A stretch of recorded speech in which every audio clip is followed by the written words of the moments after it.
Good morning सक्षम। एक बार आप सभी का आदर, अभिनंदन, आभार। मैं अनुज कुमार गुप्ता एक नए टॉपिक के साथ आज हम बात करने जा रहे हैं प्रोडक्ट सोर्सिंग।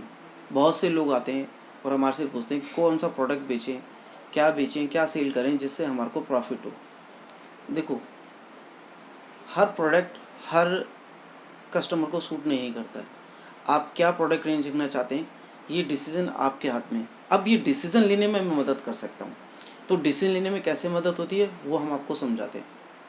आप जब भी प्रोडक्ट सोर्सिंग करने जाएं तो ये सोचें कि कम से कम आपने 10 प्रोडक्ट नए लॉन्च करने हैं 15 दिन में, 20 दिन में या 1 महीने के अंदर। आपने 10 प्रोडक्ट ले लिए किसी भी कैटेगरी में। 2 कैटेगरी को भी मिक्स कर सकते हैं। मान लीजिए हमने स्पोर्ट्स और किचन के 5-5 प्रोडक्ट उठा लिए 1 महीने के अंदर। अब यानी हमारे 10 प्रोडक्ट आज हमारी टेबल पे रखे हैं। अब उससे हम प्रोडक्ट सोर्सिंग करेंगे। अब किस तरीके से करेंगे? 10 प्रोडक्ट की क्वांटिटी कितनी लें? अब जो हमने 10 प्रोडक्ट लिए हैं उनकी क्वांटिटी लगभग हमें 20 पीसीस हर आइटम के लेने हैं। यानी 10 प्रोडक्ट और उनकी क्वांटिटी 20-20। अब इससे होगा क्या? हमें थोड़ा सा एवरेज कैलकुलेशन निकालने में ईजी रहता है। अगर यही हम 10 की क्वांटिटी रख के प्रोडक्ट सोर्सिंग करेंगे तो थोड़ी सी दिक्कत रहेगी, क्योंकि मान लो एक प्रोडक्ट की रिटर्न आ रहा है तो 10% रिटर्न हो गया, 2 प्रोडक्ट आ रहे हैं रिटर्न तो हमारा 20% हो गया। इससे हमारी एवरेज नहीं निकल पाएगी। इसलिए क्वांटिटी भी हमने मिनिमम के लिया है, एक एवरेज में रखा कि लगभग हम 20 पीसेस की क्वांटिटी रखेंगे। अब प्रोडक्ट आगे चलते हैं, इसको क्या करेंगे, कैसे करेंगे। अब हमने 10 प्रोडक्ट रखे और उसकी क्वांटिटी रखी 20। ये हमने प्रोडक्ट अमेजन, फ्लिपकार्ट, जिस भी ई कॉमर्स पोर्टल पे आप काम करते हैं उस पर आप सेल करिए। उसका सब कुछ अपलोड करके अब सेल होना चालू होती है। अब मान लेते हैं ये 15 दिन के अंदर आपके सारे प्रोडक्ट सेल हो गए। जब ये 15 दिन के अंदर आपके सारे प्रोडक्ट सेल हो गए तो इसके बाद आपने प्रोडक्ट को नील करके, स्टॉप करके, अब वो प्रोडक्ट 15 दिन के लिए आपने अपलोड नहीं करने। उसका कारण क्या है? 15 दिन में आपकी रिटर्न जो भी आनी थी, RTO आए, रिटर्न आए, जैसे भी आएगी वो सारी चीज़ आपके पास आ चुकी होगी। अब हमने सोर्सिंग मान लो 1 तारीख को करी, 1 तारीख को अपने प्रोडक्ट अपलोड करे, 15 तारीख तक लगभग हमारे सारे प्रोडक्ट सेल हो गए मान लेते हैं। और 15 तारीख के बाद हमने 15 दिन का गैप दिया। तो जैसे आज सितंबर चल रहा है, मान लेते हैं आज 1 सितंबर है, तो 15 तारीख तक हमारे सेल हो गए प्रोडक्ट और 1 अक्टूबर तक हमने वेट करना है।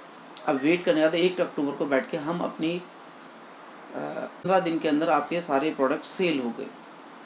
जब ये 15 दिन के अंदर आपके सारे प्रोडक्ट सेल हो गए तो इसके बाद आपने प्रोडक्ट को नील करके, स्टॉप करके, अब वो प्रोडक्ट 15 दिन के लिए आपने अपलोड नहीं करने। उसका कारण क्या है? 15 दिन में आपकी रिटर्न जो भी आनी थी, RTO आए, रिटर्न आए, जैसे भी आएगी वो सारी चीज़ आपके पास आ चुकी होगी। अब हमने सोर्सिंग मान लो 1 तारीख को करी, 1 तारीख को अपने प्रोडक्ट अपलोड करे, 15 तारीख तक लगभग हमारे सारे प्रोडक्ट सेल हो गए मान लेते हैं। और 15 तारीख के बाद हमने 15 दिन का गैप दिया। तो जैसे आज सितंबर चल रहा है, मान लेते हैं आज 1 सितंबर है, तो 15 तारीख तक हमारे सेल हो गए प्रोडक्ट और 1 अक्टूबर तक हमने वेट करना है। अब वेट करने बाद 1 अक्टूबर को बैठ के हम अपनी क्या कहेंगे इसको, एनालिटिक रिपोर्ट बनानी है कि क्या क्या किस तरीके से हुआ। जैसे सबसे पहले हमारी बाइंग कितने की थी, बाइंग पे GST जो लगा, सेलिंग पे GST जितना लगा, हमारे पैकिंग का एक्सपेंसेस कितना आया, ठीक है, हमने अपने ऑफिस का एक्सपेंसेस कितना डाला, ठीक है, हमारे स्टाफ का एक्सपेंसेस कितना है, ये सारी चीज़ कैलकुलेट कर ली। अब ये देखना है कि रिटर्न कितना आया। अब हमने कोई प्रोडक्ट सेल करा है तो वो रिटर्न कितना आया उसमें। मान लेते हैं हमने प्रोडक्ट 20 बेचे थे, उसमें से हमारे एक कैटेगरी में, एक प्रोडक्ट के अंदर 2 रिटर्न आ गई। अब 2 रिटर्न आने का मतलब हो गया कि हमारी 10% की एवरेज बैठ रही है। तो अगर हम इस प्रोडक्ट को कंटिन्यू करते हैं, ऑनलाइन पे सेलिंग करते हैं, तो हम यहाँ से थोड़ा एक आइडिया ला सकते हैं कि इसकी 10% की रिटर्न है, ठीक है। अब 10% की रिटर्न में से क्या वो दोनों प्रोडक्ट हमारे सही आए, प्रॉपर तरीके से आए, ये चेक करना है। नहीं, उसमें से एक हमारा प्रोडक्ट टूट गया।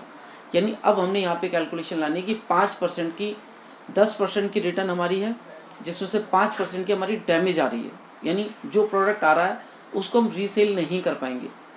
अब ये सारी एनालिटिक रिपोर्ट तैयार होने के बाद अब हमने 10 में से हमें पता चल जाएगा कि कौन सा प्रोडक्ट हमने कंटिन्यू करना है और कौन सा प्रोडक्ट कंटिन्यू नहीं करना। यहाँ पे मेरी एक एवरेज कैलकुलेशन आती है कि 6 प्रोडक्ट को हम रिजेक्ट कर पाते हैं, 6 से 7 प्रोडक्ट को, लेकिन 10 में से 3 प्रोडक्ट हमारे को ऐसे लग जाते हैं जो हमारे साथ चल सकते हैं या हम उनके साथ चल सकते हैं, कंटिन्यू कर सकते हैं। तो मेरे पास जो मेरा फार्मूला है या जो मैं समझा रहा हूँ आपको कि महीने में 10 प्रोडक्ट को आप लॉन्च करो, 10 प्रोडक्ट को बेचने के बाद फिर आपको एनालिटिक रिपोर्ट तैयार होने के बाद आपको क्लियर हो जाएगा कि कौन सा प्रोडक्ट सेल करने में हमें बेनिफिट है और कौन सा प्रोडक्ट सेल करने में बेनिफिट नहीं है। तो ये आपको जानकारी कैसी लगी कमेंट्स के साथ बताएं, और चैनल को लाइक शेयर जो करना चाहें करें, देखिए आपको अच्छा लगता है तो ठीक है। कमेंट्स करके हमें ज़रूर बताएं आपको कैसा लगा। धन्यवाद।